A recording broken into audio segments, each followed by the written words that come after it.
Salut à tous et bienvenue dans le paradis de Colette. Aujourd'hui, je vous invite à passer une journée entière avec moi au jardin. Nous allons semer, désherber, récolter et transformer des plantes ensemble.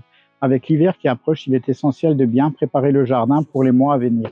Je partagerai également quelques astuces pratiques tout au long de la vidéo pour vous aider à réussir votre jardin.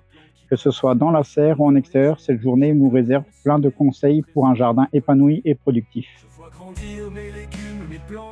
Je commence la journée dans la serre, profitant de la fraîcheur du matin pour semer de nouveaux plants. Et aujourd'hui, je ne suis pas seul. Je suis accompagné d'un stagiaire, venu découvrir ce beau métier qu'est le maraîchage. Ensemble, nous semons des épinards, de la betterave, de la laitue iceberg et de la mâche à grosses graines dans des plaques alvéolées. En utilisant ces dernières, nous facilitons le repiquage des plants plus tard sous serre. Ces jeunes pousses bénéficieront de la protection nécessaire pour pousser rapidement. C'est un moment clé pour préparer la saison et c'est toujours un plaisir de transmettre ce savoir à quelqu'un qui partage cette passion. Lorsque vous semez de la graine comme la laitue iceberg, n'oubliez pas qu'elles doivent rester à la surface du sol car elles ont besoin de lumière pour germer. Les autres légumes, pensez bien espacer les graines et à les recouvrir de terre légèrement fine pour favoriser la germination.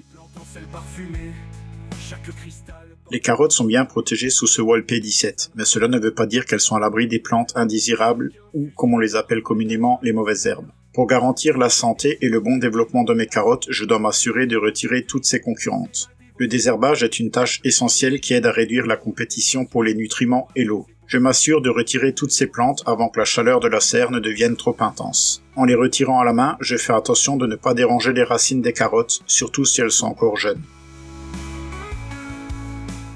Pour un bon désherbage, je vous conseille de le faire après une pluie fine ou un arrosage. La terre est plus souple, ce qui facilite le travail pour retirer les plantes avec les racines. Un bon désherbage est essentiel pour que les carottes puissent grandir sans compétition.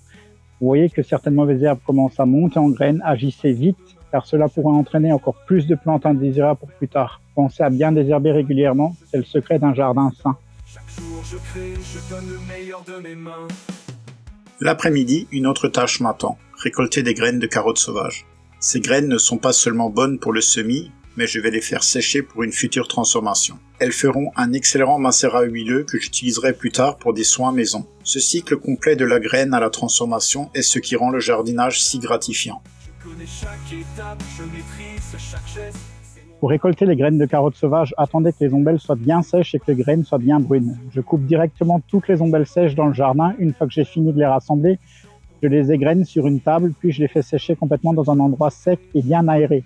Ensuite, conservez-les dans un endroit frais et sombre. Pour la germination, il est préférable de les utiliser dans les 2 premières années.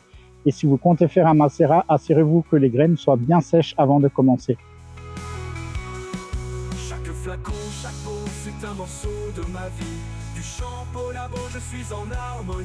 Je connais chaque étape, je maîtrise chaque geste. C'est mon art, ma passion. Une autre tâche incontournable au jardin est le débroussaillage. Avec la croissance rapide de la végétation, il est essentiel de garder les allées et zones autour des cultures bien dégagées.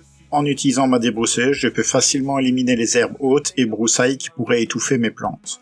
Avant de commencer, je m'assure de porter un pantalon au lieu d'un short, car il est important de protéger mes jambes contre les coupures et éraflures. Je préfère mettre des écouteurs avec la bonne musique plutôt que de porter des protections auditives, ce qui rend le travail plus agréable et m'aide à me concentrer. Pour protéger mes yeux des débris volants, j'utilise une visière professionnelle à écran grillagé relevable, ce qui est efficace contre les projections. Une fois équipé, je fais attention à débroussailler lentement en contrôlant bien la machine pour éviter d'endommager les plantes environnantes. C'est un travail physique, mais tellement satisfaisant de voir le résultat après quelques heures de débroussaillage. Avant de commencer à débroussailler, vérifiez bien que la zone soit bien dégagée de tout obstacle ou débris pouvant bloquer l'outil. Pour un travail efficace, débroussaillez en faisant des mouvements réguliers et contrôlés afin d'éviter d'endommager les plantes environnantes. Pensez à faire des pauses régulières pour vous reposer et laisser la débroussailleuse refroidir. Cela évite la surchauffe et prolonge la durée de vie de l'outil. Enfin, nettoyez toujours la tête de coupe après chaque session pour garantir une meilleure performance lors des prochains travaux.